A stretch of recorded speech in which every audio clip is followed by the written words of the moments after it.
Welcome to the Jumpstart Guide for the Canon Digital Rebel XSi. On this DVD, we'll show you how to get the most out of your new camera, its features, and we'll show you some software and accessories you might want to add to your photographic arsenal. Taking pictures is more than just pointing the camera and pressing a button. To get the kind of pictures you want, you'll need to learn a little bit about your camera and how to transition from taking snapshots to moving images that you'll cherish forever. It's not hard, and we'll show you how. We'll look at an overview of your camera's features and functions. We'll show you what each button and menu does and how to get the very best out of them. We'll cover things like white balance, ISO settings, the differences in quality settings, and much more. We'll also show you how to read and use a histogram, which is that graph that can be displayed on the LCD when you take a picture. Selecting the right shooting mode. Using this dial on the side of your camera to choose the correct shooting and program modes, you can make a big difference in your photography. Menus, menus, menus. Your camera has several menus, which we'll show you how to navigate, and we'll show you some suggested settings. We'll take a look at composition and taking better pictures too. Using an image editing program, Adobe's Photoshop Elements, this inexpensive yet powerful package can make you a wizard in photo editing in no time. We'll give you a quick look at the basics and show you some fun features in this great program. In our final chapter, we'll take a look at some accessories and software that has recently caught our eye and will help taking pictures easier and much more fun for you. This includes a look at filters, tripods, additional lenses, and much more.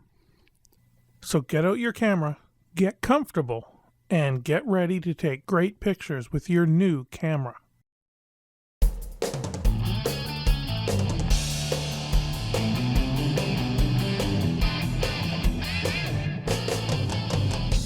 An overview of the Canon Rebel XSi. The Rebel XSi incorporates a high-quality 12.2 megapixel CMOS sensor, and it's available in a kit with the new EFS 18 to 55 mm f3.5 to 5.6 IS lens, and it has optical image stabilization built into the lens. The camera also comes with a new 3-inch LCD and live view mode, and a powerful Digit 3 image processor, which enhances just about every aspect of the image you capture. You'll find the XSi has a 9-point AF sensor for fast and accurate focus, and you'll have two types of autofocus to use during the live view function, which we'll talk about a little later on. The XSi can shoot up to 3.5 frames per second in a burst of up to 53 JPEGs or 6 RAW files, so chances are you'll never miss that shot. The camera also features Canon's EOS integrated cleaning system, which removes dust that settles on the sensor surface using ultrasonic vibration. This self-cleaning process can be automatically activated whenever the camera is powered on or off. While we'll explain most of the controls and features on the DVD, we recommend spending a little time with your owner's manual. It will show you all the special controls and features of your camera. Many photographers will keep the manual with them in their camera bags to help them learn more about their new camera as they go along. It's a good reference and can answer that important question when you're on location.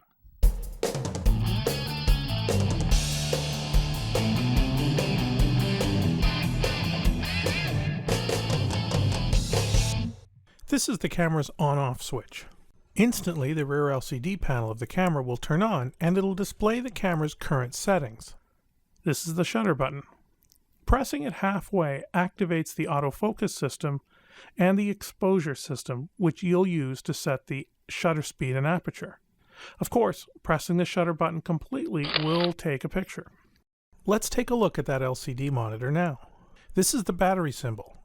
It'll show you the condition of your battery's available power. When it's fully charged, you'll see this display. But when the battery is less than full, you'll see this display. And if you see this icon, it means the battery is out of power and should be replaced or recharged immediately. Your camera has the capability of shooting hundreds of photos on a single charge, but we recommend that you add a second battery to your camera bag. You can lower your battery life, by the way, by using the rear LCD monitor too frequently, keeping the shutter release button pressed halfway, and repeated autofocus operations or hunting and slow shutter speeds. Lastly, did you know temperature can decrease your battery life? Cold weather or shooting conditions where the camera or battery gets cold can reduce the numbers of photos you can take. In cold weather, we recommend you carry a spare battery or batteries on your body in an inside pocket. This will keep the battery warm and it'll improve its life for you. Finally, it doesn't hurt your battery or shorten its life to charge it after use, even if it's not fully discharged. Modern lithium-ion batteries do not have a memory, and it's not possible to overcharge them using Canon's supplied charger. The camera has an auto-off setting, which you can adjust in the menus, and we'll go over it in a little bit. But it's a good practice to turn the camera off when you've finished taking pictures. Next, you see the camera's shutter speed and the lens f-stop. Canon's metering is tremendously fast and very accurate. These two controls can be altered using the manual, program shift, or shutter and aperture controls, which we'll show you a little bit more later on. Let's talk about your camera's live view function. You can enable this feature in the menus. Click the menu button, use the right cross key to go to Setup Menu 2, and select Live View Function Settings. Click Set and press this button again to enable this feature here. Press Set to confirm, and now press the shutter release button halfway to return to the shooting mode. Now, whenever you press the Set button in this mode, the Live View feature will turn on and you can use your back LCD screen to see the scene you want to photograph. Simply pressing the Magnify button in Live View mode will zoom up to 10 times into your scene, and it allows you to check your focus. It's a pretty useful tool, and I recommend you give it a try. The XSi has 9 different focus points. You can select a single point by pressing the AF Point Selector button and rotating through the options using the main dial. You'll see how your focus points move in the viewfinder. As most professional cameras, with the shutter release button pressed halfway, you can lock the focus and compose your picture. The default mode allows you to evaluate the scene and select the closest or the area of the image that has the most contrast, which is how autofocus works. By selecting the zone we want to focus on, we can choose to make the focal point any of these different zones. Here are 9 different photos, with each of the focus zones selected. Now, take a look and notice how the sharpness of the picture changes from image to image, and it also kind of changes the focus of the picture. In other words, where your eye looks. So you can use focus to control what people look at in your image. Let's talk about exposure compensation. In some shooting conditions, you can get better results when you manually adjust the exposure value rather than use the one automatically set by the camera. So sometimes bright subjects, such as snow or a sandy beach, will appear darker in a photo than they were in real life. Adjusting your photo towards the plus makes these situations appear more natural. For darker settings, you can adjust the other way, towards the minus. To do this, check your exposure level indicator in the viewfinder or on the LCD. Pressing the exposure compensation button located here and using the main dial at the same time will change your exposure compensation value. You can set the exposure compensation up to plus or minus 2 in 1/3 of a stop increments. Now, remember that the exposure compensation setting will not automatically be canceled when you turn off the camera. So make sure you reset the value to 0 after taking your picture. Moving along the LCD again, this area indicates how many photos you can take with the amount of memory remaining on your SD card. Selecting the size of the photo captured and the quality of the photo captured changes how many photos you can have on one memory card. On the LCD, you'll see what setting you're using in this area. Let's take a look at how to select your setting. To select the different file sizes and quality, turn on the camera and press the menu button. Then click down to the quality setting and press the Set button. The difference between the large fine setting and the large normal setting is designated by the step stools on the icon. The smoother the icon, the higher quality the image and the less compression. Most professional photographers will elect to shoot a RAW file.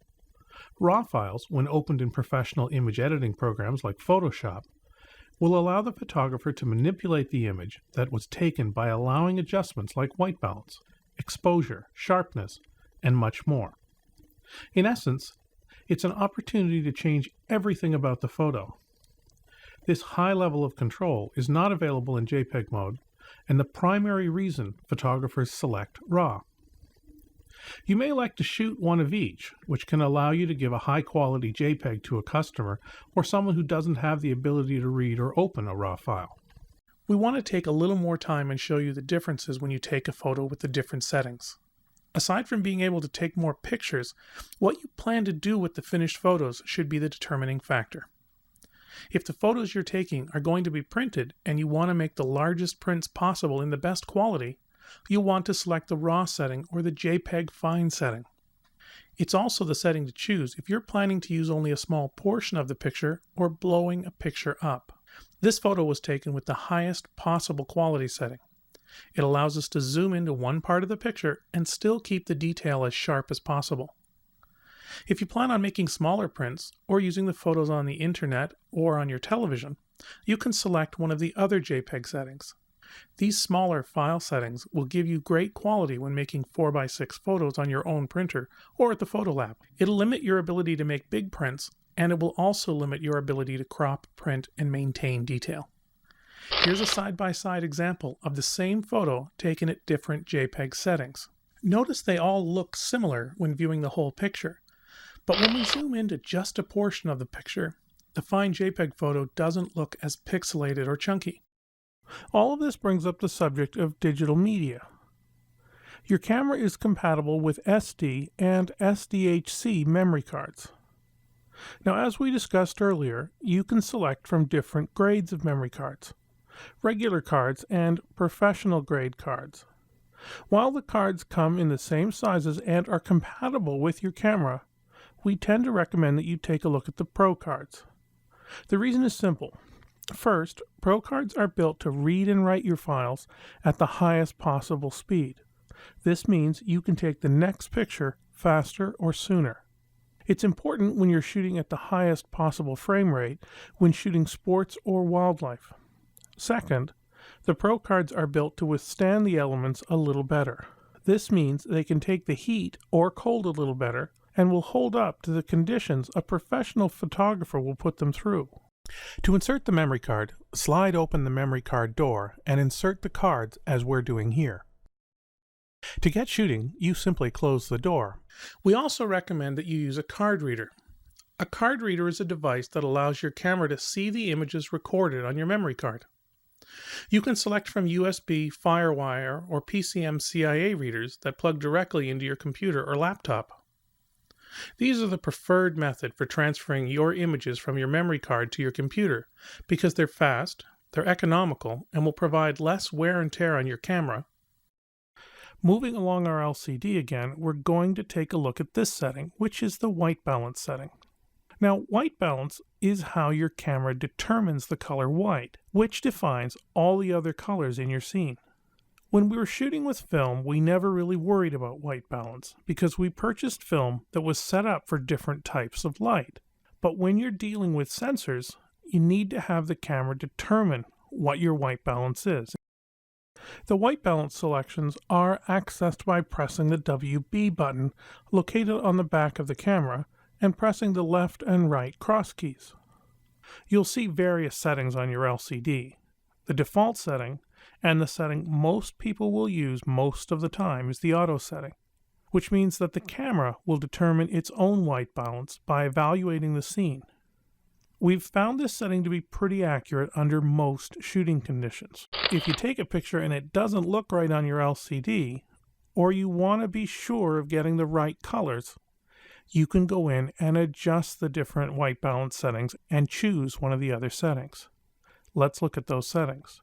This is the daylight setting, and it's used when you're shooting outdoors under direct sunlight with no shade or clouds.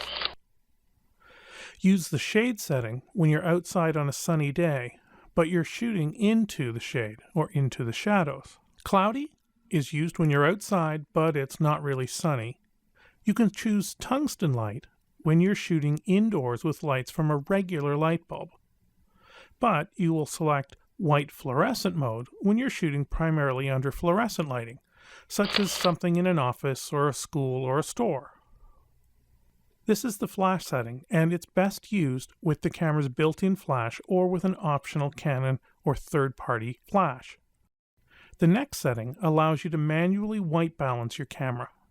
To accomplish this, you'll require a white card. Now, all white cards are not the same color, so you get to select what white card you're using, from a warmer white to a colder white. To manually white balance your camera, first turn your camera to manual focus. Place a white card in front of the camera under the lighting conditions you plan to use. Make sure the white card fills the entire screen. Manually focus and set the standard exposure for the white object. Then take a picture. Press the menu button and click in Shooting Menu 2 down to the Custom White Balance setting. Click this Set button. Now select the picture we just took and click the Set button again. On the dialog screen that'll appear, select OK, and the data will be imported. Now press the White Balance button. Look at the LCD panel and select the icon for Custom White Balance. You'll be using the white balance setting that you chose.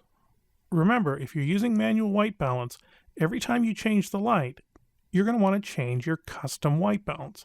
Before we leave white balance altogether, we want to show you how important white balance is. Here's the same photo taken with a selection of white balances. You can clearly see how the white balance changes under each preset. We found the Canon automatic setting to be pretty reliable, and if you're using a RAW file and an image editing program, you can adjust the white balance after you've shot and are working with your photos. Let's take a look at the ISO settings. Pressing the ISO button located on the top right of the camera will automatically show you the ISO settings. You can click through the various settings until you get the ISO that you want. You can choose from the following settings: Auto ISO, ISO 100, ISO 200, ISO 400, 800, and finally ISO 1600. ISO settings determine the sensitivity of your camera to light. A lower ISO in film cameras, you'll remember, generally meant that you had less grain in your photos. In the digital world, it also means that you'll have less digital noise. As you increase the ISO number, the more grain or digital noise your image will have. Here's the same picture taken at different ISO settings. Cutting to a close-up, you'll notice as the ISO increases, so does the digital noise. You can see it in this area of the photo. This camera's outstanding sensor and noise handling will allow you to take images in existing light that other cameras simply will not. Select the lowest ISO you can when you have lots of light and minimal action, like this photo of a tulip field. Select a slightly higher ISO when you have good light but fast action. This shot of the sea lions was taken on a rough sea, so to stop the action, I used a high ISO setting and a faster shutter speed. Now this photo, lit by a single candle, would not have been possible without using a high ISO. So select the ISO that is most appropriate to your scene. It's okay to make mistakes, and remember, one of the big benefits of digital is that it allows you to take a second picture or even a third if the first one is not what you want. When shooting in the basic zone modes, the ISO speed will be set automatically within the ISO 100 to 800 setting. When shooting in one of the creative zone modes, ISO 100 to 1600 can be set in one-stop increments. The XSi has 5 drive mode settings, and you can control them by pressing the drive mode selection button located on the back of your camera. The modes are single shooting, continuous shooting, 10-second self-timer remote control shooting. It has a 2-second self-timer, and finally continuous shots after the self-timer. Single shooting means the camera will take only one photo each time the shutter button is released. Now this symbol means continuous. When the camera's in this mode, it will take up to 3.5 pictures per second. Now, that's going to be based on the quality and speed of the memory card that you use with the camera. So try and choose a faster card over a slower one if you really want to do a lot of frames per second. The number of pictures or frames per second is also determined by the image quality and the size setting. The next three modes are related to self-timer shooting. The 10-second self-timer can be used in combination with the Canon RC1 or RC5 remote control. In this setting, the camera will fire 10 seconds after you press the shutter release button on the remote control. There are a few different reasons to use a self-timer. The first is to allow you to get into the picture yourself or take a self-portrait. The second, and most commonly used reason, is to eliminate camera shake. Many photographers using a longer shutter speed, say for night photography or low-light landscape photography, will use this setting to eliminate or reduce camera shake that is caused by even pressing the shutter button lightly. If you're going to use the 2-second self-timer feature to reduce camera shake, you'll press the shutter button and the camera will take 2 seconds before releasing the shutter. This is more than enough time to allow you to remove your hands from the camera, and it will help you prevent camera shake most of the time. The last drive mode setting allows you to set the camera to take multiple shots with the self-timer. By pressing the up and down cross keys, you can set the camera to take 2 to 10 shots continuously. Remember that the interval between multiple shots may be prolonged depending on the image recording quality and your flash. This is the picture style icon. Clicking on the picture style button will give you more control over the look of your pictures. We'll cover more on this button and its settings in the menu chapter. This symbol stands for your metering mode. Pressing the metering mode selection button allows you to select from the 4 different metering modes displayed on the LCD. The 4 metering modes are evaluative metering, partial metering, and spot metering. And of course, you also have center weighted average metering.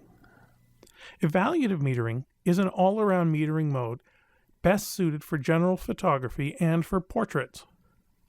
It evaluates the entire image area and takes into account the subject's position, the brightness, how the background looks, and the lighting conditions.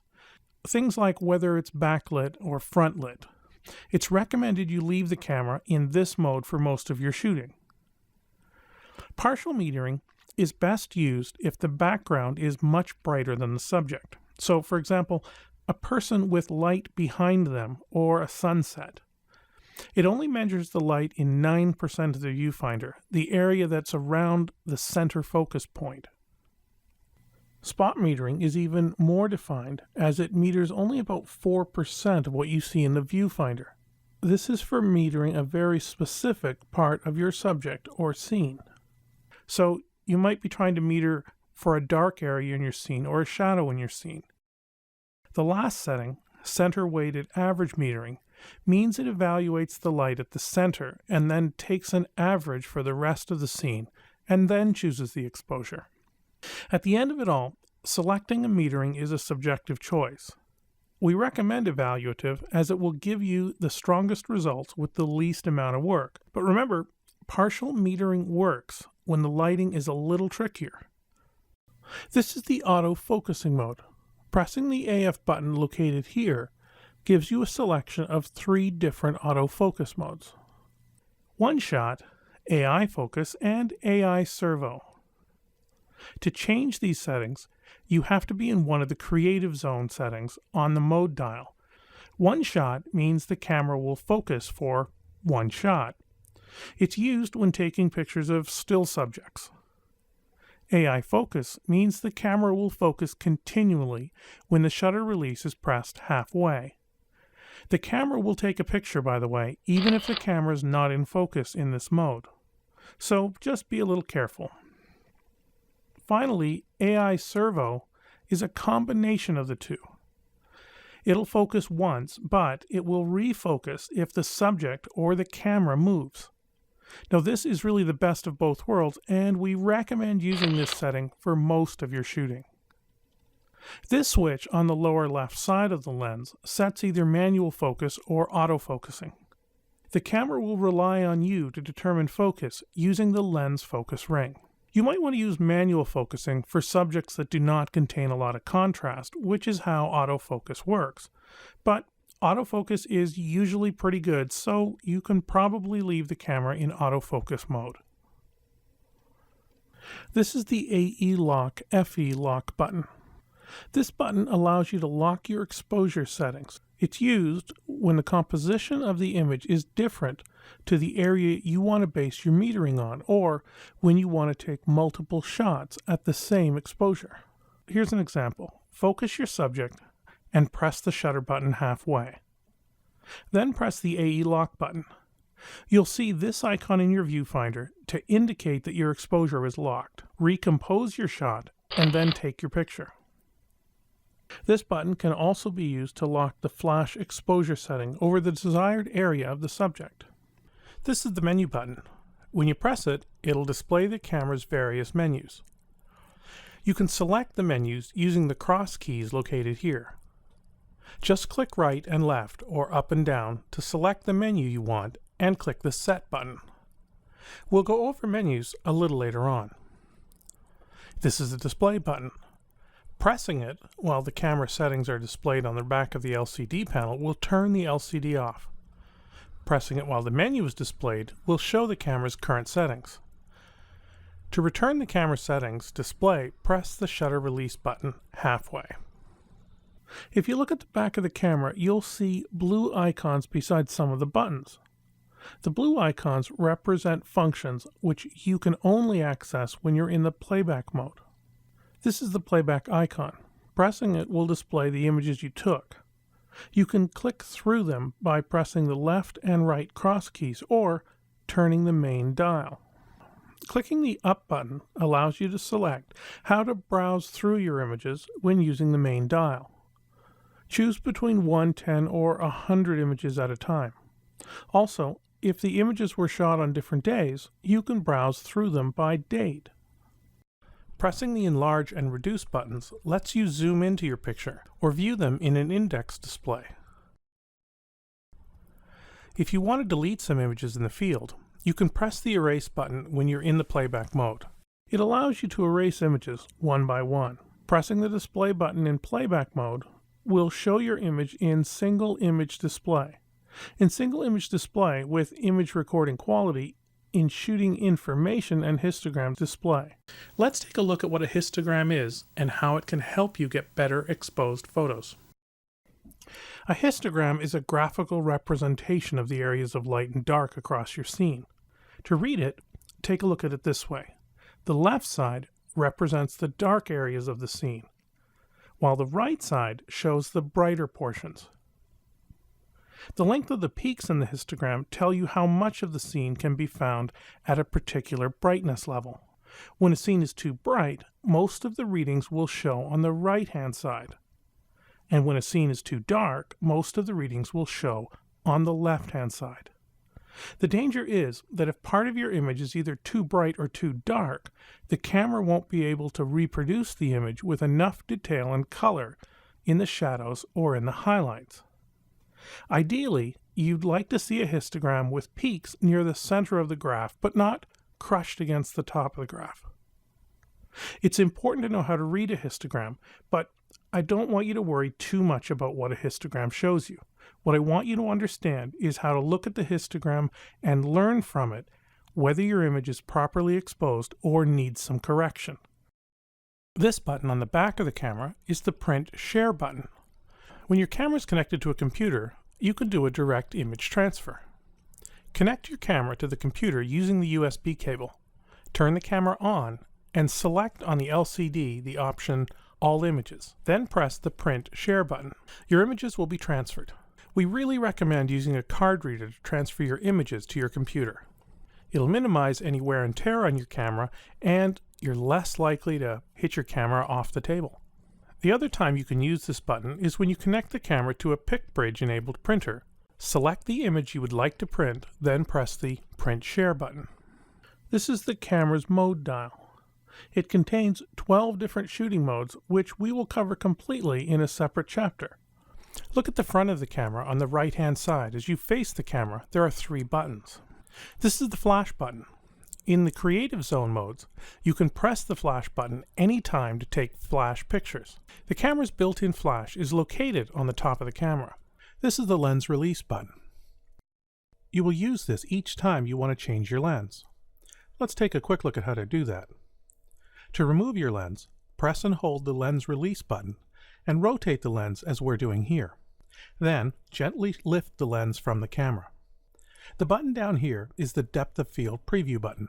If you want to see what will be in sharp focus on your final shot, you can press this button, which will show you the actual light that will enter your camera and allow you to see the area that will be in focus. It's hard to show on this DVD, but take a moment and experiment with it. On the side of the camera, there are a couple of terminals or places you can plug in an optional cable attachment. The first is Video Out, which will allow you to connect your camera to the TV, so you can have a slideshow or check your images on a larger screen. The second is the Remote Control Terminal. This means you can connect your camera to an optional remote. The last one is USB for direct image transfer from your camera to the computer. On the other side of the camera, you'll find the DC cord hole to plug in an optional power supply that you can buy from your Canon dealer.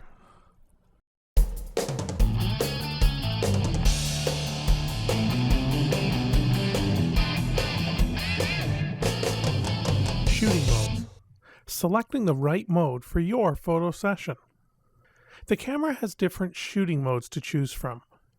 The Creative Zone, which includes P or Program Mode, TV for Shutter Priority, AV for Aperture Priority, M for Manual, and the last one is ADEP for Automatic Depth of Field. The other modes are called Basic Zone modes, and they are Full Auto, Portrait Mode, Landscape Mode, Close-Up Mode, Sports Mode, Night Portrait Mode, and Flash Off.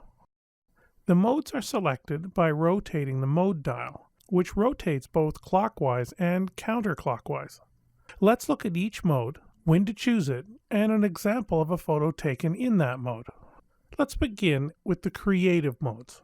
Program mode allows the camera to choose the optimum exposure for the subject. What it does, in fact, is select a shutter speed and an aperture that will give you a pleasing depth of field and hopefully stop action at the same time. The combination it selects is based on a predetermined program that Canon have loaded into the camera. Now, program mode is, in our opinion, the mode you'll most likely use the camera in for a majority of your photography. There are a couple of things you should be aware of, though. It's possible to overexpose in program mode because some lighting situations can fool the camera. You can also, in this mode, take advantage of features like bracketing, which is taking one or more additional photos both above and below the camera's automatic setting and exposure compensation. Canon also allows you to do what's called shifting the program. When you're in program aperture exposure, you can change the shutter speed and aperture combination set by the camera while maintaining the same exposure. You can do this by pressing the shutter button halfway and turning the main dial. Essentially what you're doing is you're changing what the camera thought was the right setting. So if you want more depth of field, you might adjust it so that the f-stop will give you more depth of field. Or maybe you're shooting something where you want to guarantee you stop action. So you might choose a higher shutter speed for that. Now in shutter priority, you select the shutter speed by rotating the main dial. The camera will select the appropriate aperture. What this does is allows you to choose the shutter speed that best suits your subject. So We'll recommend you use this mode when you want to make sure you can stop the action. Here are two examples that show the correct shutter speed on the right and a not so correct shutter speed on the left. It's pretty obvious why you'd want to control the shutter speed in this shooting situation. In aperture priority, you rotate the main dial to select the correct aperture. The camera will choose the shutter speed for you, so it's exactly the opposite of shutter priority mode. Use this mode when you want to control more of the depth of field. So in other words, you know what area you want in focus, so you set an aperture that works for you. You can select to have a large depth of field with a great deal of the photo in sharp focus, or a small depth of field when the minimum is in focus.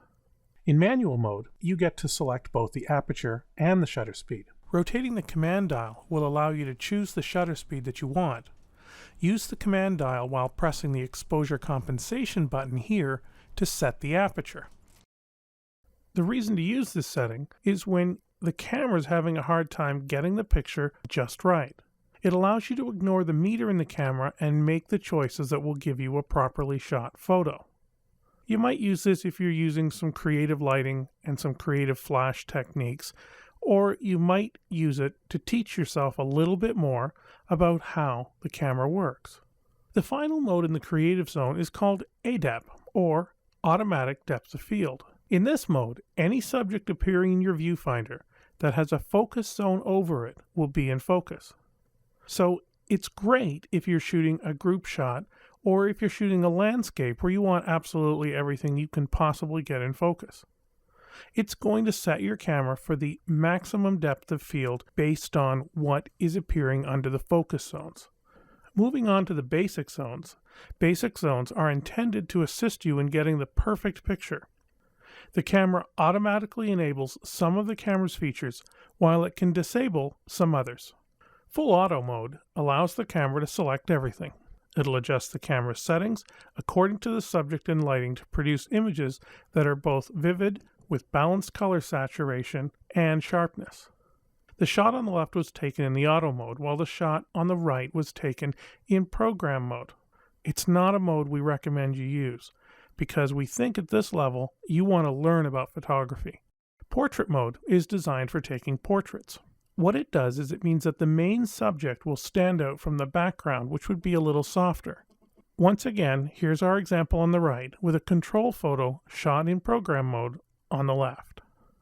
Landscape mode, as the name implies, is suggested for taking landscape photos. This mode will enhance the colors and add some sharpening into the edges and just a little bit of increased contrast. Here's our sample on the right with our control image on the left. You might want to select close-up mode when you're shooting close-ups of flowers and other small objects. Reds and greens are captured with a lot more vividness. Some points to note in this mode though, the camera will automatically select the center focus area only, and we would recommend that you consider using a tripod, a self-timer, or a remote to minimize camera shake. But here's our sample image on the right, and our program image on the left. Sports mode will automatically choose a faster shutter speed to allow you to capture the action. The camera will also put it into a continuously focus mode when the shutter button is pressed halfway. You need to be aware in this mode, it's possible to take pictures that will be out of focus.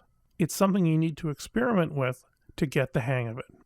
The next mode is the night portrait mode, which is best used to shoot portraits at night.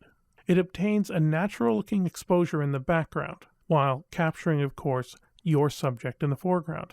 Once again, we really recommend a tripod, a remote, or the self-timer mode. The flash-off mode disables the flash and is very effective for candlelit scenes. It's also useful if you want to guarantee that you're using natural light rather than using your camera's flash.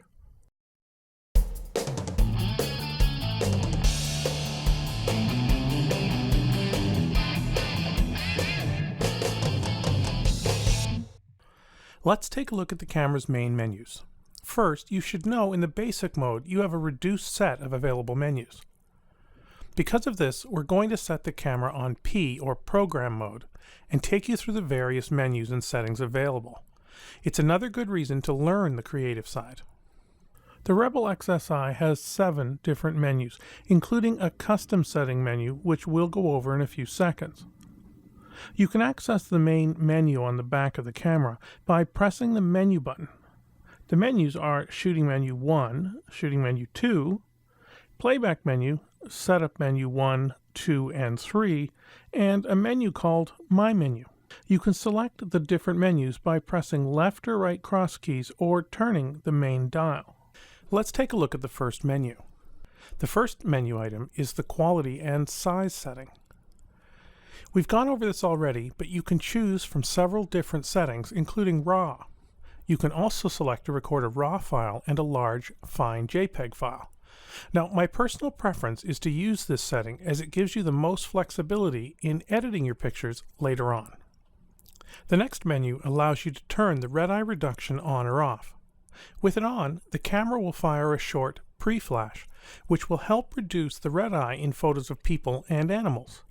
If you're shooting at a party, it's a must-have setting, so turn it on. Beep on or off gives you the option of having an audible beep during some of the camera's operations. Turning it off makes the camera as silent as possible. And I recommend using it turned off when you're trying to shoot candid photos or wildlife photos, that sort of thing, because you want to be as quiet as possible.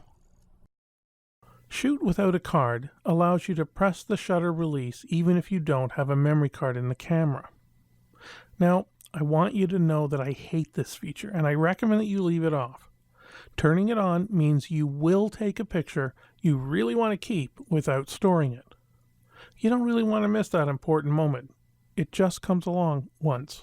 Review time lets you decide how long your picture will be shown on the LCD monitor immediately after you took the picture.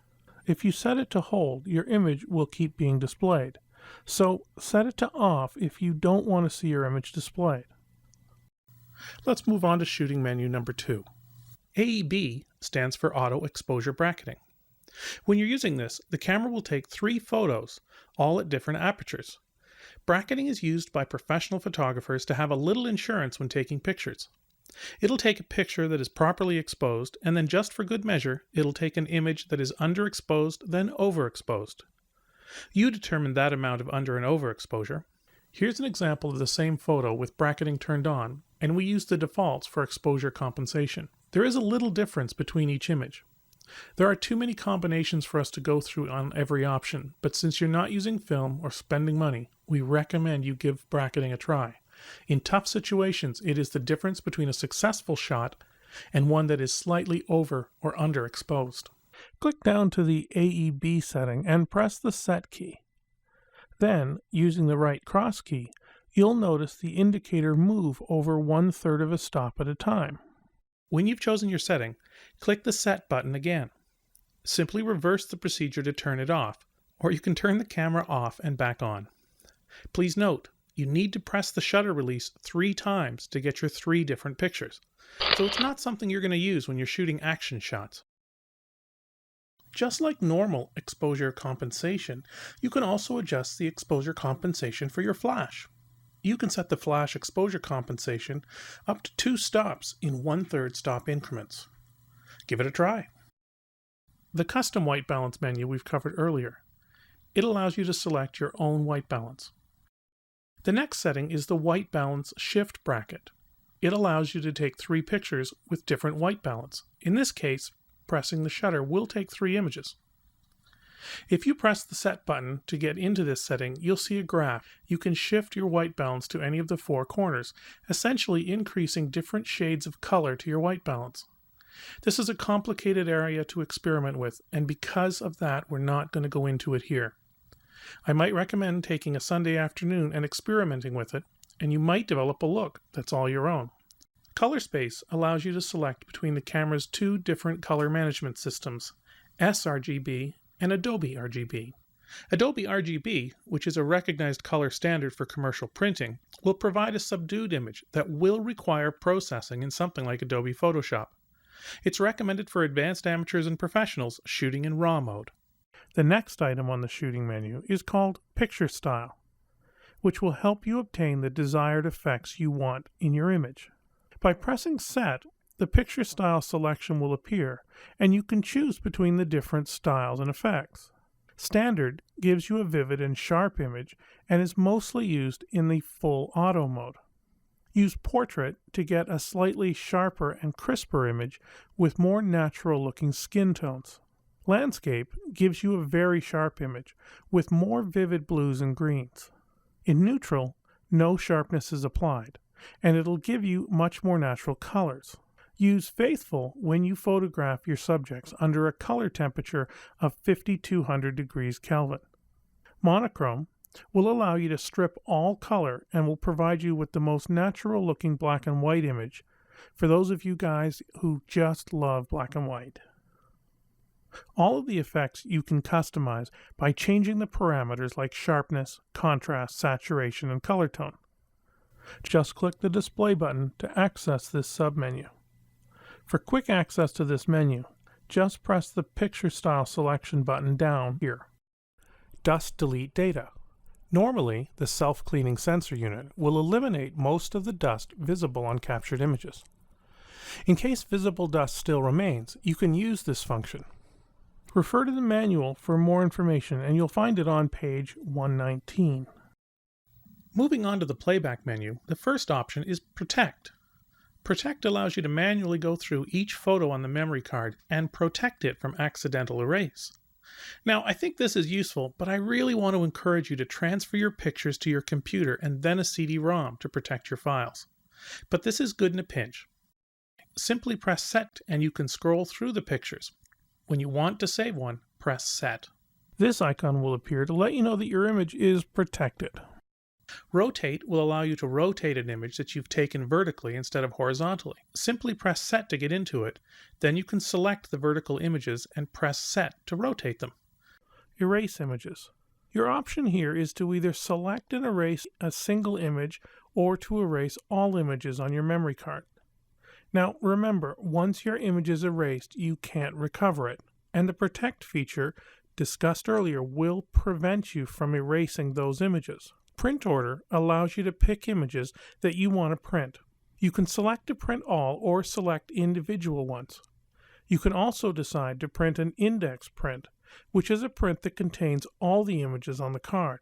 Other options will give you the ability to imprint the date and a file number on your image. The manual will explain this in more detail, and we're not going to go over it here.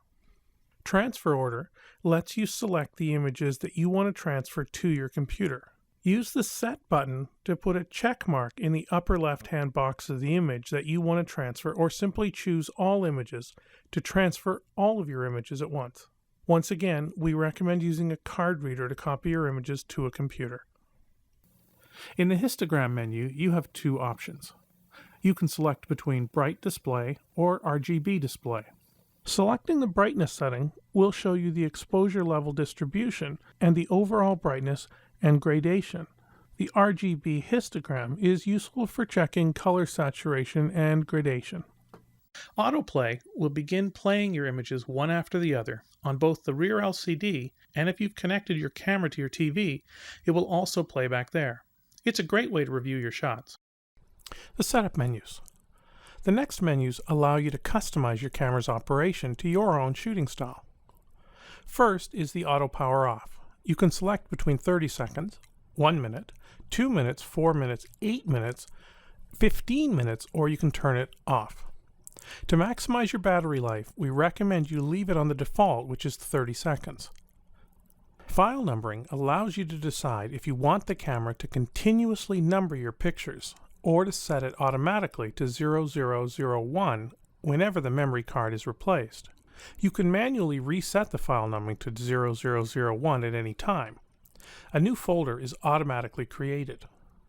I like to know how many photos I've taken with my camera, so I tend to leave it at continuous. Auto Rotate. Auto Rotate will automatically rotate your vertical pictures on the camera's horizontal LCD display. There are 3 options for you to choose from.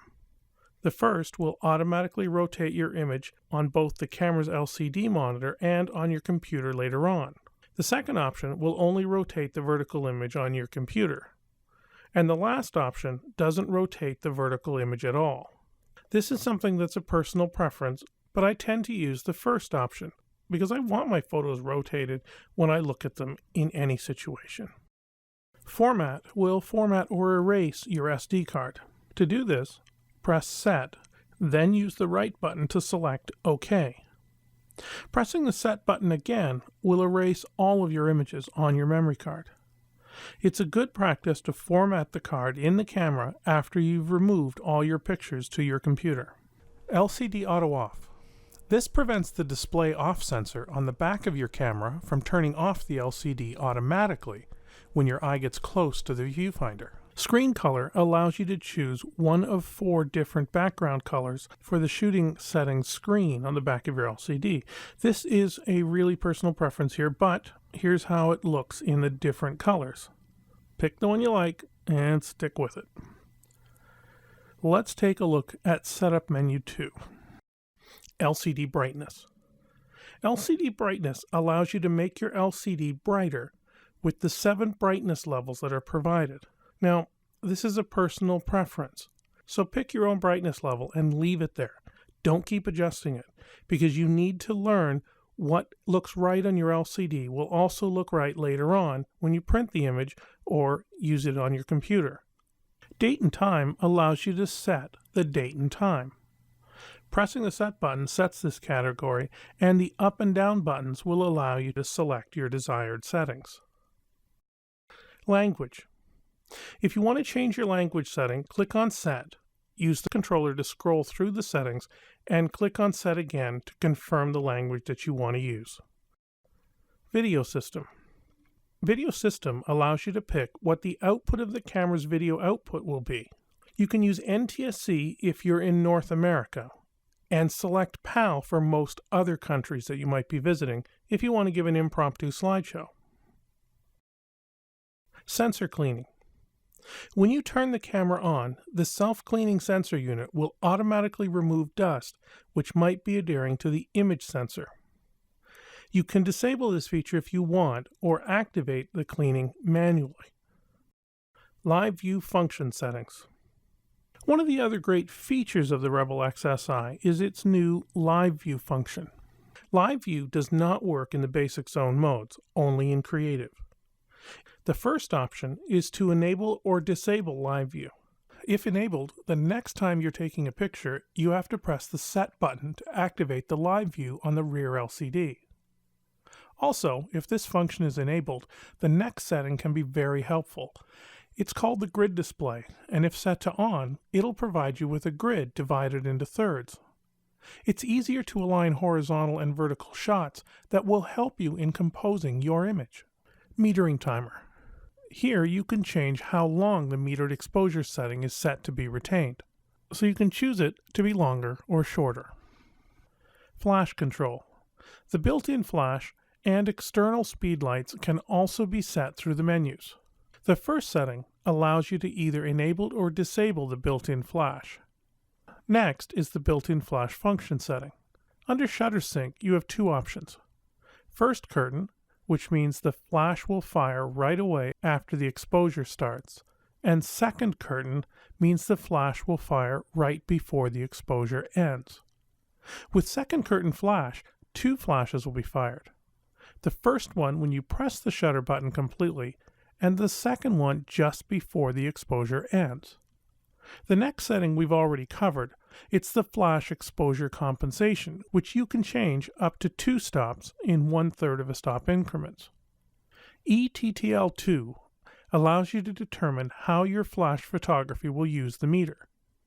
The default is evaluative, which means the flash photography will use the evaluative metering setting. The option average means the flash exposure will be averaged for the entire metered scene, as with an external metering flash. This means you no longer use the TTL metering to its full extent, so we don't tend to recommend this. The next 3 settings back in the main menu of the flash control are working in conjunction with external speed lights for the Rebel XSi. Let's move on to setup menu number 3. Clear all camera settings allows you to reset the camera to the factory defaults. It'll remove any parameters you've set and any preferences you have. We recommend you leave this one alone, unless you really do want to reset the camera. The last setting simply displays the firmware version of your camera. This is the camera's operating system. From time to time, Canon may introduce a new firmware for the camera. It'll be posted on their website and will come with complete instructions. You might have noticed we jumped over the Custom Functions menu. Let's go back to that and have a look at the different settings that you can use to adjust the camera and make it more your own.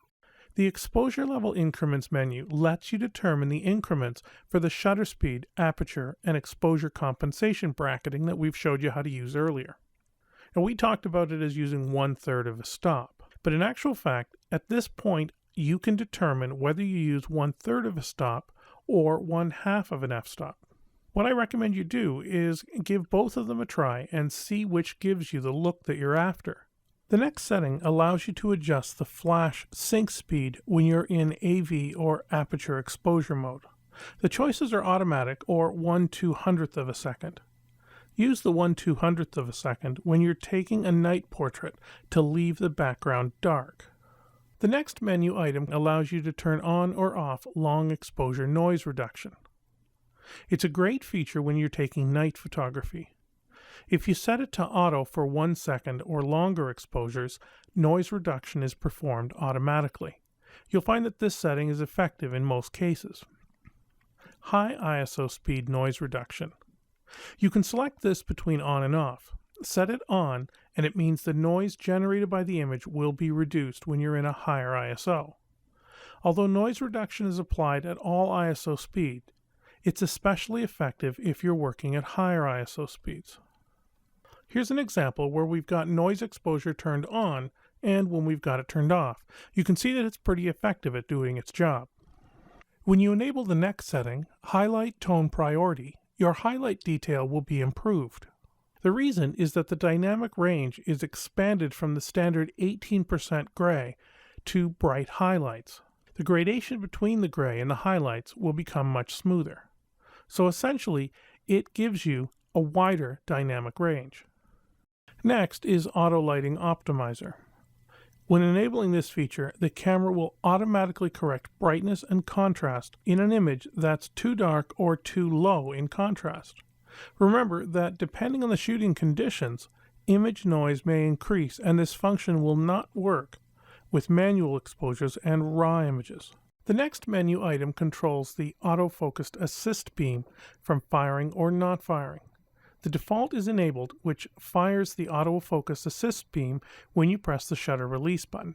It'll help you get focus in some darker situations. You can disable it though when you're shooting in situations where you can frighten a subject, such as wildlife photography or perhaps candid shots. The last setting you would choose if you have an external speed light connected to the camera. AF during live view shooting gives you 3 options. When it's set to quick mode or live mode, autofocus will be possible during live view shooting. Set to quick mode will be the same as using AF as usual with the dedicated AF sensor. Now, remember that the live view image will be interrupted momentarily during the AF operation. Set to live mode, the image sensor is used to focus. Although AF is possible with the live view image displayed, the autofocus operation will take longer than in quick mode. Mirror lockup allows you to have the mirror in the up position before the camera takes a picture. Doing this will minimize camera shake, and it's meant to be used for macro and long exposure shooting. We leave it in the default unless we're working in this type of photography. The next setting allows you to change the shutter button AE lock button.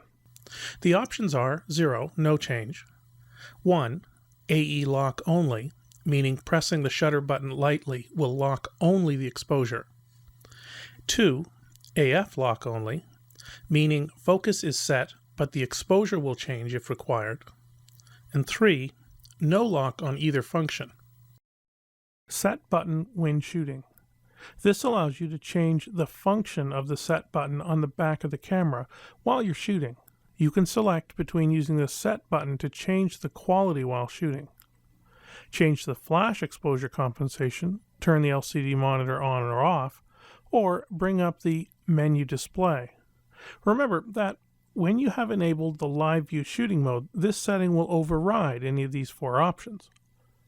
When the camera is ready to shoot and you press the set button, the live view image will be shown instead. Next is LCD display when power on, which, when set to display, will show the camera's settings after you turn the camera on.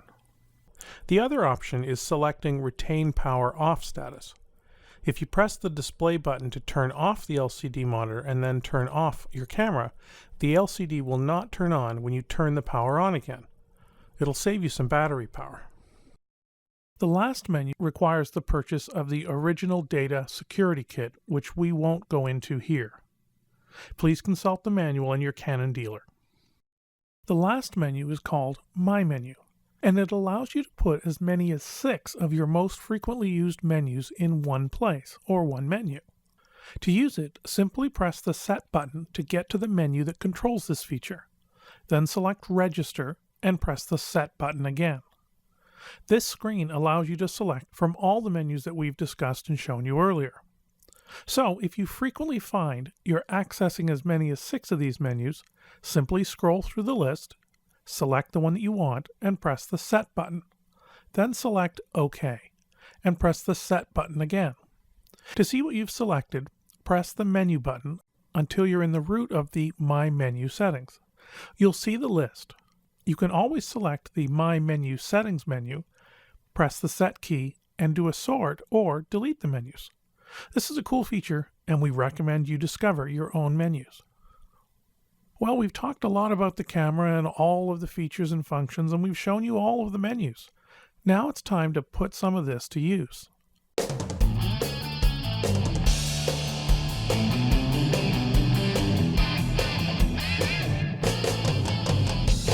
Taking better pictures. So now that you know all about the camera's functions, let's take a look at how to improve your photography. We want to show you some basic principles and some tips that we think will make your images a lot better. The first thing to do when you look at the LCD or into the viewfinder is consider what you'd like to photograph. In your mind, though, should be thoughts on how to compose your shot in the most interesting manner. There are huge differences in just shooting a snapshot and composing your shot to make your subject stand out and to touch your viewer. Let's look at some basic techniques. The rule of thirds is one of the most talked about techniques for improving your composition. What the rule of thirds suggests is to divide the image into thirds both horizontally and vertically. So in essence, you're placing a grid over the image in the viewfinder or LCD. Some cameras come with an option to turn on a grid, but you should just learn to do it in your mind. The rule of thirds tells you to place your subject behind one of the intersecting lines. So in this portrait, there are some interesting images you can get. Here she is looking into the picture, while done from the other point of view, she's looking away. At any rate, it beats this one with our subject just standing in the middle. This means we have taken a snapshot and transformed it into a portrait or even a piece of art. Another thing to keep in mind is to use the diagonal to shoot subjects that are smaller. For example, this photo of a flower looks different and much more interesting. The diagonal takes the viewer's eye to your subject. When you're shooting people and animals, it's vitally important to get the focus point correct. As we talked about earlier, simply focus your camera on the subject's eye and then press and hold the shutter release button halfway and complete the composition of your photograph using one of the techniques we talked about earlier. While we're on the subject of focus, there are a couple of techniques you can use to improve your photography that involve focus. Depth of field, as we outlined earlier, is the amount of the picture that's in focus. It's altered by changing the opening of the aperture of the lens. When the aperture is closed down, this is the highest number on the scale, more of your scene will be in focus.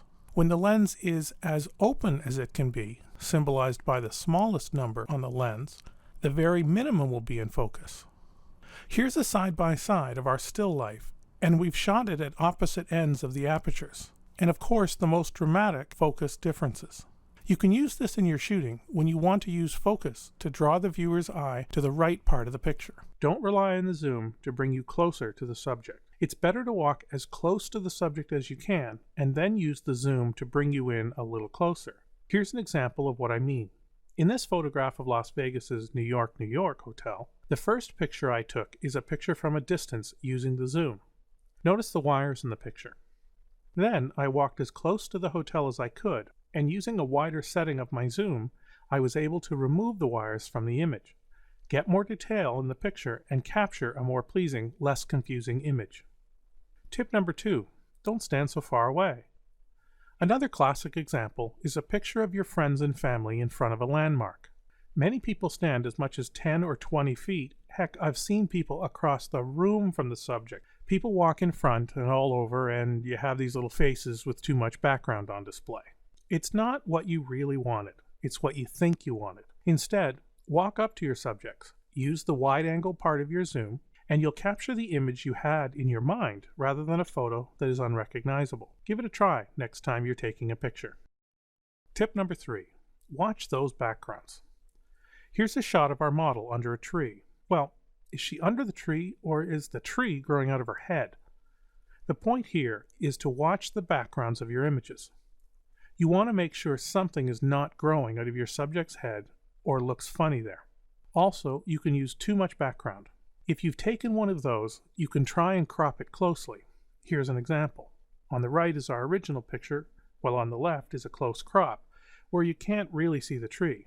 The best solution is this one, which has no tree in the background. Position your subjects to have a simple and contrasty background, and your pictures will improve. Tip 4, headspace. So many people are trying to take a picture of people on vacation, put their face right in the middle of the shot. There's so much headroom, I bet you're wondering if our model's really short. Once again, walk up to the people or subject you're photographing. Frame your shot so that the subject's head is in the upper third of the image, then take the picture. Now, doesn't this look better? Tip number 5, don't look down. Here's a shot that has many of the mistakes we've talked about, but it adds a new one. We're looking down at our subject. Always try and be at the same level as your subject. It makes a much more pleasing photo. Once again, here's our example of the wrong photo, and then the right one. Tip 6, get on your subject's eye level. This is an important tip when you're shooting family pets and small children or flowers. So many times, photographers will grab the camera and take a picture of Fido or Fluffy from their own high vantage point. You'll bring a lot more intensity to the photo if you change your perspective and get down on their eye level. It'll take a little more practice and more patience with your pets, but it's much easier with flowers and other low objects. When you're shooting children, simply squat down and then compose your shot eye to eye. Keep these tips in mind as you record your family moments this year.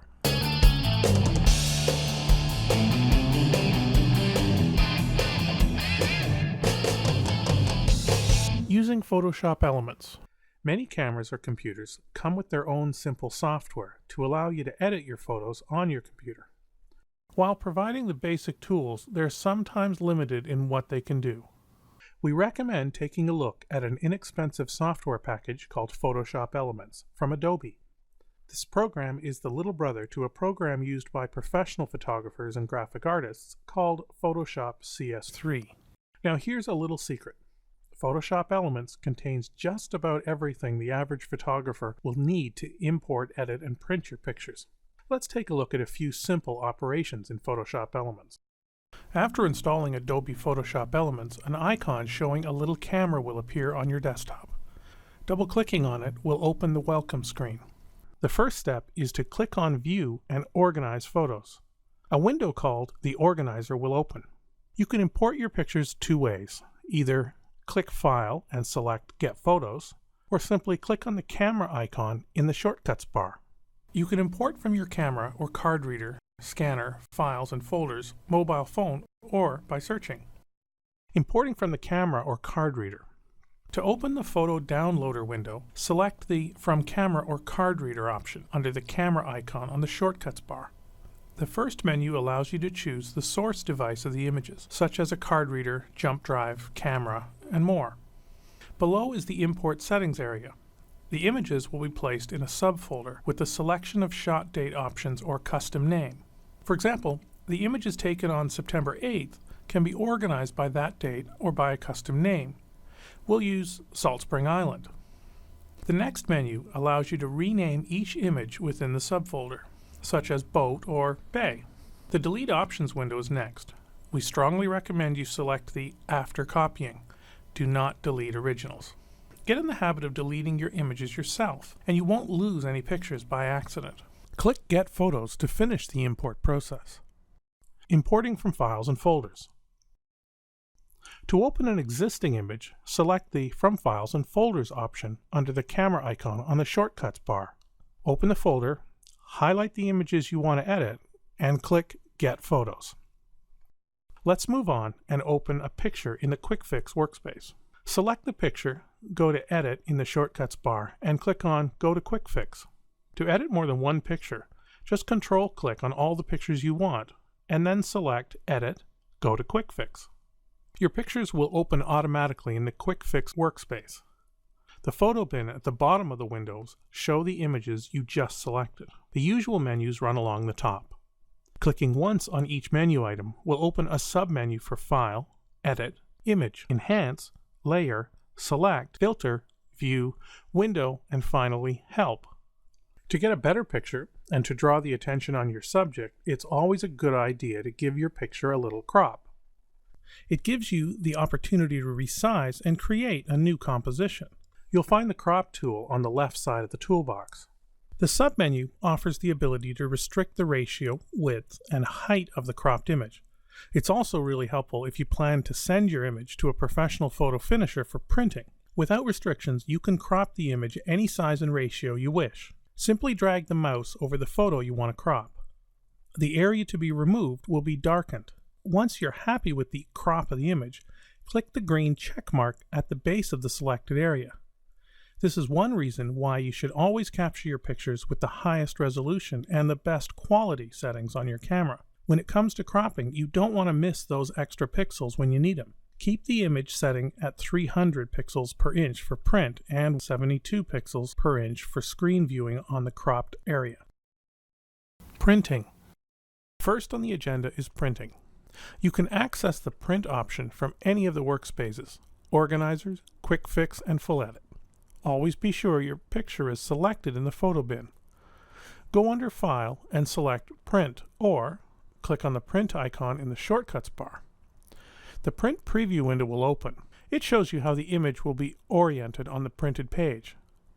Under Print Size, you can select the size of the print. Use the pull-down menu to choose one of the preset sizes, or you can create your own size by typing in the dimensions in the custom size box. It'll automatically scale the image if it's too large for the printed page. If the image is smaller than the printed page, it will center the image. Under Position, you can change the default centering to reposition the image anywhere on the page. Remember, in both the Quick Fix and the Full Edit mode, you have a Crop tool to crop to a preset size. Border lets you print a colored border around your picture. Check the Print Crop Marks box, especially if you're printing a very pale image. Double check all your settings before printing. Ask yourself, is this the right size? Is the orientation portrait or landscape? Clicking on Show More Options lets you add titles or change your color management. Now either click Print to print this one image or select Print Multiple Photos, which will print all the selected pictures in the photo bin. How about sending an email?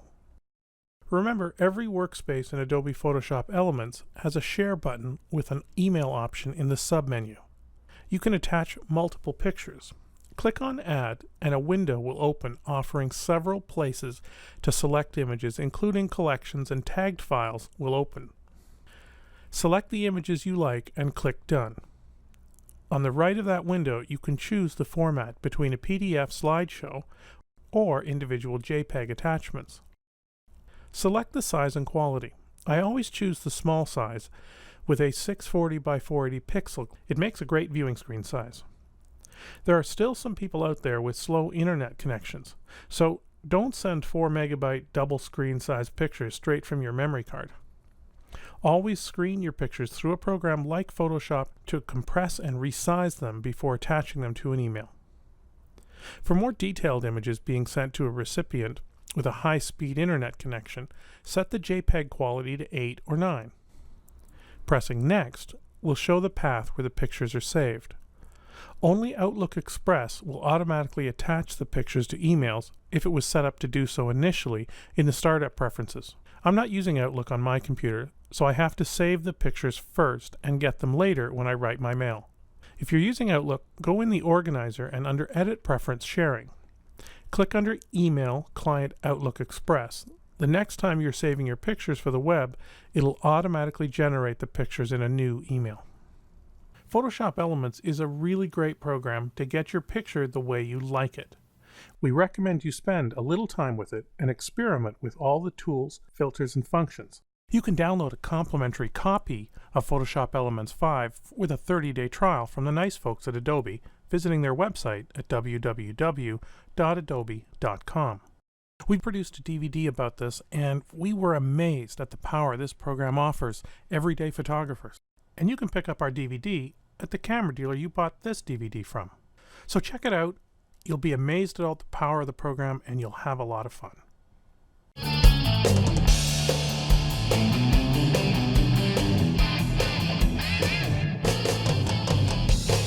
Great accessories. In this video, you've seen how certain accessories can add impact to your photographs. We'd like to take a few minutes to review these and to show you a few other tools that you might want to add to your camera bag. Lenses. Your camera already comes with a quality lens, but if you're interested, there is a wide range of lenses that you can attach to your camera to give you even more flexibility. Whether you have a compact digital camera or a larger SLR, you can find lenses that can be swapped out to give you a wider range of photographic possibilities. The first addition you may want to make to your family of lenses is a telephoto lens. This is a much longer and somewhat heavier mechanism than your camera's basic lens, but the pictures you take with a good telephoto lens can be spectacular. Here's how they work. Chances are your camera came with a basic lens that probably has a 50mm focal length. When you take a picture through this lens, you'll get a picture that approximates what you'd see if you look at a scene with your own eyes. A telephoto lens of 100mm would let you see things as if they were twice as close or twice as large as they actually are. A 200mm telephoto lens would let you see things 4 times their original size, and so on. Here's a picture taken with a standard 50mm lens. Here's the same shot taken from the same vantage point, but this time with a 200mm telephoto lens. You can see how much more control you can have over your image with a good telephoto lens. Here's the same shot taken with a variety of telephoto lenses. If you choose a zoom telephoto lens, you can obtain views at different areas of the zoom. Each of these photos were actually taken with the same 500mm telephoto zoom lens, simply zoomed to different levels. Telephoto lenses range in cost anywhere from a few $100s up to several $1,000s, depending on their rating and on their construction. I'd recommend starting out with a lower-end telephoto lens and then building from there once you see what it can do for you. While a telephoto lens increases the size of subjects in your view, a wide-angle lens increases the amount of the scene that you can record in a single image. A wide-angle lens lets your camera see more of the scene before it. It's ideal if you want to shoot landscapes. They're also very good at showing depth in your scene, if you have something in your foreground and in your distant background. They do this by capturing a wider angle of view than a typical lens. A typical wide-angle lens might be 35, 28, or 24, as opposed to your basic 50mm lens. You can also get wide-angle zooms that'll start at as little as 12mm. Here's a photo taken with a standard 50mm lens. Here's the same scene taken with a typical wide-angle lens. Notice that you'll see much more of the surrounding scene, and the image seems better suited for the subject matter. Now here's a fun lens. This is called a fisheye lens, and it offers a 180-degree angle of view, giving you a distorted yet somewhat interesting image.